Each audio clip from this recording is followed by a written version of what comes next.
অন্ডালের উত্তর বাজারের মাঝখানে অবস্থিত বহুতল ফ্ল্যাটের মানুষ নরকীয় পরিবেশে বাস করতে বাধ্য হচ্ছে। পরিষ্কার পরিচ্ছন্নতার কোনো ব্যবস্থাই নেই, অন্য কোনো সুযোগ সুবিধাও নেই। ফ্ল্যাটের বেসমেন্টের অবস্থা এমন যে প্রচুর বৃষ্টির জল জমেছে, যার জন্য নিষ্কাশনের কোনো ব্যবস্থা নেই। এই রকম পরিস্থিতিতে এখান থেকে ডেঙ্গু প্রাদুর্ভের আশঙ্কাও রয়েছে। তবে অন্ডাল বিডিও জলবদ্ধতার বিষয়ে কঠোর পদক্ষেপ নেওয়ার আশ্বাস দিয়েছে। অন্ডালে বীভ হোম ডেভেলপারদের দ্বারা একটি 8তলা ভবন প্রস্তুত করা হয়েছে, যেখানে অনেক ফ্ল্যাট এবং দোকান রয়েছে। এখানে লোকেরা অভিযোগ করেছে যে সংস্থাটি প্রতি মাসে রক্ষণাবেক্ষণের জন্য চার্জ নেয়, কিন্তু এখানে কোনো পরিষ্কার পরিচ্ছন্নতার সুবিধা নেই। দুটি লিফটের মধ্যে একটি দীর্ঘদিন বন্ধ রয়েছে। বেসমেন্টে প্রচুর জল জমে আছে। চারপাশ আবর্জনা ভরা, কুকুর এবং অন্যান্য গবাদি পশু ময়লা ছড়িয়ে রাখা হয়, যা পরিষ্কার করা হয় না। এই ভবনের ট্রান্সফরমারটি কোথায় স্থাপন করা হয়েছে তা নিয়েও মানুষ প্রশ্ন তুলেছে। সেখানকার মানুষজনরা বলেন এই মুহূর্তে ফ্ল্যাটের জল লিক হতে শুরু করেছে, যা ভবনটিকে দুর্বল করে দেবে। তবে ডেভেলপার কৌশিক মুখার্জি বলেন যে সেখানকার লোকেরা রক্ষণাবেক্ষণের ফি না দেওয়ায় সেই কারণে সমস্যা দেখা দিয়েছে।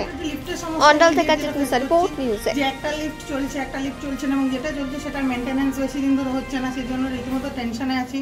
বাচ্চারা ওপর নিচে করে একা একা, ভয় লাগছে। এবং কারেন্ট চলে গেলে ডিজের যে প্রবলেম, সেটা একটা যেটা বক্তব্য আছে, একটা যদি করা হয় স্পেশালি লিফটের জন্য, যে লিফটটা যে কোনো তলায় যেখানে দাঁড়ালো লিফটটা, মানে হঠাৎ করে কারেন্ট চলে গেল, যে কোনো একটা তলায় এসে যেন লিফটটা সেখানে থেমে যায়। হ্যাঁ, তাহলে অ্যাটলিস্ট যে ভেতরে আছে তাকে যেন রেস্কিউ করে বার করা হয়। কেন কি লিফটের চলতে ধরুন কোনো একটা অ্যাক্সিডেন্ট হয়ে যাওয়ার পরে তো আর কিছু আমরা স্টেপ নিতে পারবো না। যেটা করার আগে আমাদের একটা স্টেপ নিয়ে করতে হবে প্রথমত।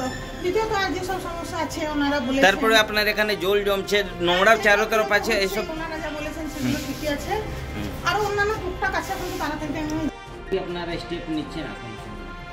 ডেঙ্গুর জন্য আমাদের অ্যাওয়ারনেস ক্যাম্পেইন বিভিন্ন গ্রাম পঞ্চায়েতে করা হয়েছে। আমরা ব্লক অফিস থেকে অ্যাওয়ারনেসের ক্যাম্প করেছি, আমরা জনগণকে সচেতন করার চেষ্টা করেছি। যে সমস্ত ড্রেনগুলো আছে সেগুলো অনেক জায়গায় ক্লিয়ার হয়েছে, পঞ্চায়েতও করেছে, গ্রাম পঞ্চায়েতও করেছে, ব্লকও করেছে। যতটা সম্ভব আমরা চেষ্টা করছি। আর প্রিভেনশনের যে সমস্ত মেজারমেন্টগুলো নেওয়ার দরকার আছে সেগুলো আমরা আজকে দেখলাম স্যার, এখানে একটা বড় ফ্ল্যাট আছে অন্ডাল নর্থ বাজারে।